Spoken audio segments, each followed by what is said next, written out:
Langkah membangun kedisiplinan siswa tanpa kekerasan. Mengajarkan kedisiplinan pada anak didik merupakan suatu hal yang harus dilakukan oleh para guru agar siswa baik dan mempunyai tata krama.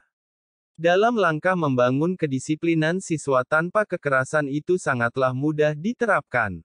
Jadi dengan menerapkan dan mengajarkan kedisiplinan siswa tanpa melakukan kekerasan akan membuat siswa tidak tertekan dan tidak merasa teraniaya. Inilah langkah membangun kedisiplinan siswa tanpa kekerasan.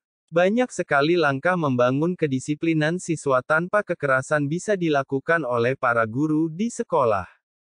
Mengajarkan kedisiplinan pada siswa mendatangkan banyak manfaat, salah satunya pandai mengatur waktu dan melatihnya tanggung jawab. Namun, jangan sampai proses ini membuat siswa dan anak didik merasa sedang dihukum, ya. Memang disiplin perlu ditanamkan pada anak didik. Hal ini merupakan cara membagi waktu dan jadwal sekolah agar tidak terbuang sia-sia atau lalai dalam tanggung jawabnya sebagai siswa sekolah. Lantas bagaimana cara mengajarkan disiplin siswa yang harus guru lakukan tanpa marah-marah atau bertindak kekerasan? Berikut langkah benarnya. 1.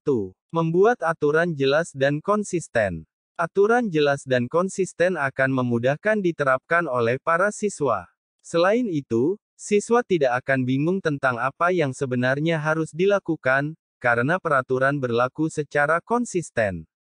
Guru perlu memberikan batasan-batasan jelas terkait perilaku benar dan tidak, boleh dan tidak bolehkan dilakukan. Tapi, perlu diingat bahwa aturan jelas bukan berarti terlalu ketat. Jangan sampai siswa merasa dikekang atau terlalu diatur. 2. Memberikan konsekuensi. Langkah membangun kedisiplinan siswa tanpa kekerasan selanjutnya adalah memberikan konsekuensi. Secara tenang dan tegas, cobalah untuk menjelaskan konsekuensi yang akan siswa dapatkan jika tidak menaati peraturan. Tentunya setelah menjelaskan alasan peraturan tersebut dilakukan. Dalam memberikan atau menjelaskan konsekuensi, hindari menggunakan kata intonasi kasar, sehingga terkesan sedang membawanya ke arah yang benar bukan menggurui atau memarahi. Cobalah bersuara lembut dan jelas agar siswa benar-benar paham akan konsekuensinya. 3. Memberikan contoh yang baik. Agar siswa menaati peraturan di sekolah agar tetap disiplin, maka sebagai guru harus memberikan contoh yang baik sama pula. Misalnya ketika masuk pagi ke sekolah secara tepat waktu dan tidak terlambat. Otomatis siswa juga akan meniru hal tersebut. Jadi intinya bukan hanya siswa saja yang harus disiplin akan hal peraturan sekolah, guru juga harus melakukannya. 4. Beri jeda antara kesalahan dengan hukuman. Memberikan jeda kesalahannya dengan hukuman itu artinya, jangan langsung menghakimi anak yang berbuat kesalahan seketika itu juga. Banyak guru membuktikan cara ini kurang efektif.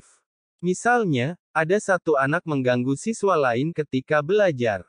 Kemudian Anda langsung memarahinya, tentu hal itu akan membuat seisi kelas fokus pada Anda dan anak itu tentunya. Pada tahap ini tidak apa menasehati, tapi ketika Anda kehilangan kontrol dan terus memarahinya, Anda akan melihat seisi kelas mulai bersimpati pada siswa tersebut.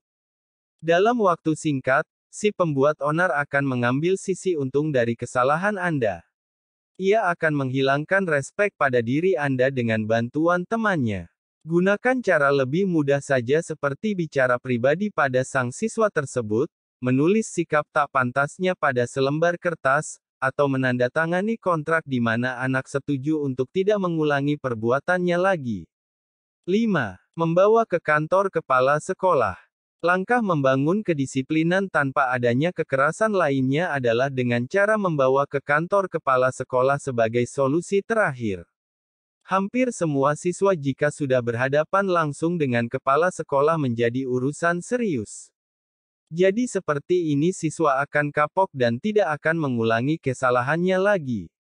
Dalam langkah membangun kedisiplinan siswa tanpa kekerasan tersebut harus para guru ketahui dan tentu diterapkan agar siswa tidak memberontak.